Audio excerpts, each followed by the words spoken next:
বিশ্বাস, এই ছোট্ট একটি শব্দের ব্যাপ্তি বিশাল। যে কোনো সম্পর্কের মূল স্তম্ভ হলো এই ছোট্ট একটি শব্দ। আজ যে গল্পটা আমরা উপস্থাপন করতে চলেছি তা এই ছোট্ট শব্দটিকে কেন্দ্র করেই। এই গল্পটি পরিবেশন করে আপনাদের আনন্দ দেওয়াই আমাদের একমাত্র লক্ষ্য নয়। আমরা চাই এই গল্পের মাধ্যমে একটি বার্তা পৌঁছুক সমাজের প্রতিটি মানুষের কাছে। শুনতে থাকুন কোরক ব্যানার্জির লেখা গল্প বিশ্বাস। কি হয়েছে বলো তো তোমার? কি হবে? কিছু হয়নি তো। কিছু তো হয়েছে। তোমায় এমন গুম হয়ে থাকতে আমি কখনো দেখিনি। এই বলো না কি হয়েছে। সত্যি কিছু হয়নি গো। কিছু হলে তো তোমায় নিশ্চয়ই বলবো, বলো। বেশ, কিছু যখন হয়নি তখন চলো আজ বেরোই বিকেলে। আজ বিকেলে? নন্দিতার কথার আড়ষ্টতা যেন অনুভব করল দীপ। তবুও ওকে বুঝতে না দিয়ে বলল, আজ কেন, কোনো প্রবলেম আছে? না মানে, আজ না হয়ে যদি সামনের সপ্তাহে। আজ কি সমস্যা? না মানে, কাকিমার শরীর তো এখন অনেক ভালো। আজ গরমটাও একটু বেশি। চলো না আজই। অনেকদিন স্ট্যান্ডে যাওয়া হয় না, চলো না। স্ট্যান্ডে না প্লিজ। প্রায় আর্তনাদ করে উঠল নন্দিতা। অন্য কোথাও চলো। আচ্ছা, অন্য কোথায় যাবে? এই গরমে স্ট্যান্ডার্ড থেকে ভালো জায়গা আর কি আছে বলো? অমন সুন্দর গঙ্গার ধার, ফুরফুরে হাওয়া, সঙ্গে ফুচকা কিংবা পাপড়ি চাট। প্লিজ, তুমি না করো না। অনেক অনুরোধের পরেও নন্দিতা টলাতে পারল না দীপকে। অবশ্য তাতে নন্দিতা ওকে দোষ দেয় না। আজ প্রায় 1 মাস হয়ে গেছে ওদের দেখা হয় না। গত রবিবার মায়ের শরীর খারাপ, তার আগের রবিবার নিজের জ্বর। এভাবে অনেক অজুহাত খাড়া করে দেখা করা এড়িয়ে গেছে নন্দিতা। কিন্তু আর কতদিন? সত্যিটা তো একদিন সামনে আসবেই। হ্যাঁ, দীপের মতো নন্দিতাও ওকে ভীষণ ভালোবাসে। দীপকে ছাড়া এক মুহূর্তও কল্পনা করা সম্ভব নয় ওর কাছে। এই তো মাসখানেক আগেও নন্দিতা অপেক্ষা করে থাকতো রবিবারের জন্য। প্রায় 2 বছর হতে চলল ওদের সম্পর্কের। দুজনেরই বাড়িতে জানে, কোনো পক্ষেই কোনো আপত্তি নেই ওদের এই সম্পর্কে। হঠাৎই যে এমন কালো মেঘ এসে ডানা বাঁধবে ওদের সম্পর্কের আকাশে, তা স্বপ্নেও ভাবতে পারেনি নন্দিতা। কথায় বলে, অতীত মানুষের পিছু ছাড়ে না। সেই অতীত যে এভাবে তাড়া করবে নন্দিতাকে এতদিন পর, তা সত্যিই বুঝতে পারেনি ও। দীপের সাথে সম্পর্কের আগে আরও একটা সম্পর্ক ছিল নন্দিতার। ওদেরই কলেজের ছেলে সুরজিৎ। বরাবর মা বাবার অনুশাসনে থাকা নন্দিতা কলেজে গিয়ে এক নতুন দুনিয়ার স্বাদ পায়। সুরজিতের সাথে ওর আলাপ কলেজের সোশ্যালে, তারপর প্রেম। ওর বন্ধুরা অবশ্য অনেকবার সাবধান করেছিল, কিন্তু নন্দিতা শোনেনি। ভুল ভাঙতে মাস 6 লেগেছিল, কিন্তু ততদিনে অনেক দেরি হয়ে গেছে। অন্ধের মতো বিশ্বাস করে সুরজিতের সব দাবি মিটিয়েছিল ও। তবে ও জানত না, সুরজিৎ ক্যামেরা বন্দি করে রেখেছে ওদের ঘনিষ্ঠ মুহূর্তগুলো। আজ এত বছর পরে আবার সেই সুরজিৎ এসে হাজির ওর জীবনে। এবার লক্ষ্য ব্ল্যাকমেলিং, টাকা।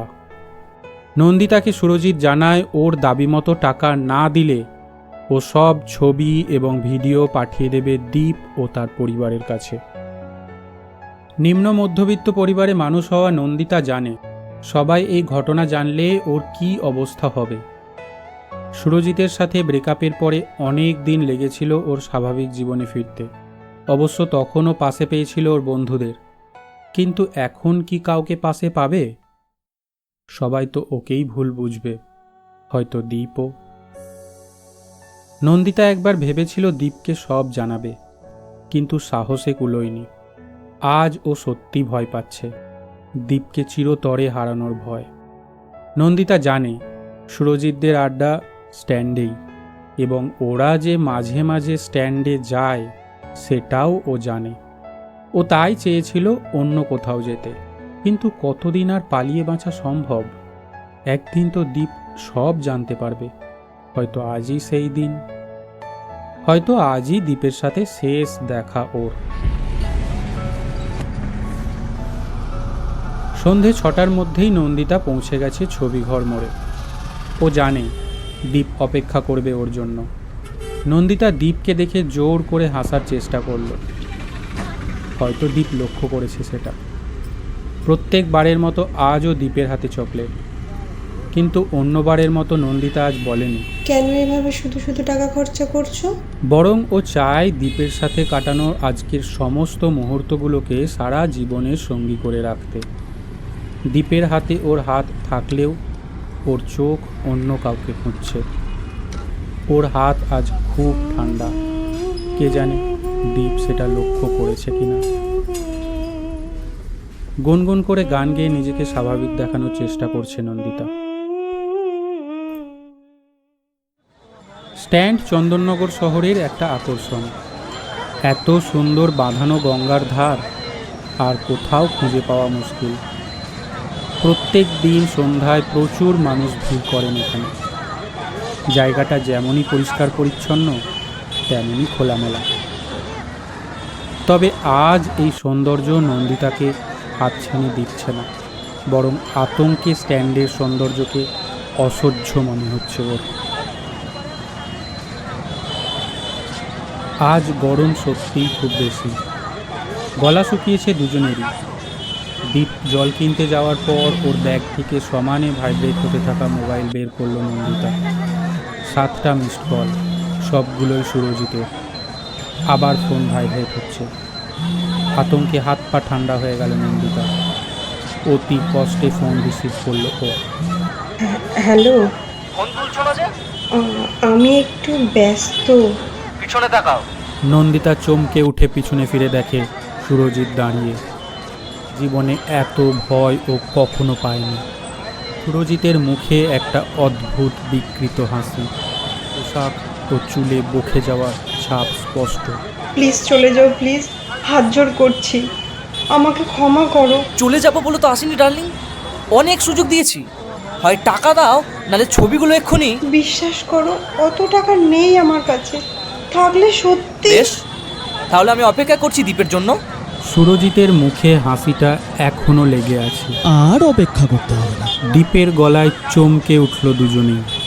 আমি সব জানি, এবং সেটা অনেক আগে থাকতেই জানি। আমার ঘেন্না করছে এটা ভেবে যে একসময় আমি তোকে বন্ধু ভাব। শাট আপ দ্বীপ, তুই জানিস না তুই কার সাথে প্রেম। Shut up স্কাউন্ডার। দীপের চিৎকার নিশ্চয়ই আশেপাশের লোকের কানে পৌঁছেছে।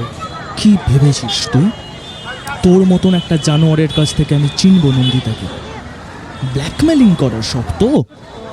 এবার দেখব জেলের ভেতর থেকে কত ব্ল্যাকমেল করতে পারিস। হোয়াট? নিজের কানকে বিশ্বাস করতে পারছে না সুরজিৎ।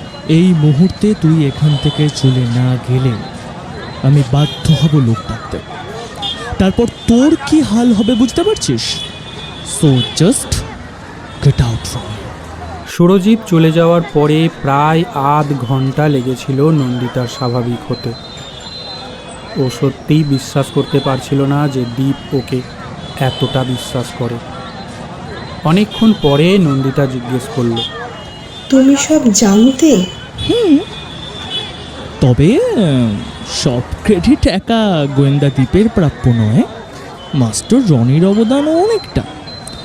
সাধে কি আর ওকে তপসে বলি? রনি আমার ভাই, ও কিভাবে? অবাক হয়ে প্রশ্ন নন্দিতা। বলছি, কয়েক ঢোক জল খেয়ে বলল দীপ। দিন 7 আগে রনি হঠাৎ আমাকে ফোন করে বলছে যে আমি তোমার সাথে ঝগড়াঝাটি কেন করেছি, তুমি নাকি সারা রাত ফোনে কান্নাকাটি করেছো। আমি তো শুনে অবাক, আর রনিও অবাক এটা শুনে যে আমাদের মধ্যে কিছু হয়নি। তো তখন ওকে বললাম যে তোমার ফোনে দেখতে কোন নম্বর থেকে ফোন এসেছিল। সরি, এটা তোমার পারমিশন ছাড়া করেছি, কিন্তু কোনো উপায় ছিল না। তুমি তো নিজে থেকে কিছু বলছিলে না, তাই। ভয় পেতাম। কিসের ভয়? যদি ভুল বুঝি, যদি ছেড়ে চলে যাই? নন্দিতার হাতে হাত রেখে বলল দীপ। তুমি আগে থেকে চিনতে ওকে? আর তোমাদের কথাও জানতাম, তাই 2 2 4 করতে সমস্যা হয়নি। জানতাম ওদের আড্ডা ঠিক এখানে, তাই আজ তোমায় জোর করি স্ট্যান্ডে আসার জন্য। আমার অতীত নিয়ে তোমার সত্যিই কোনো সমস্যা নেই? না, আমি অতীত নিয়ে ভাবতে আগ্রহী নই। তুমি আমার বর্তমান এবং ভবিষ্যৎ। তাহলে অতীত নিয়ে হয়তো ভাবতে যাব কেন?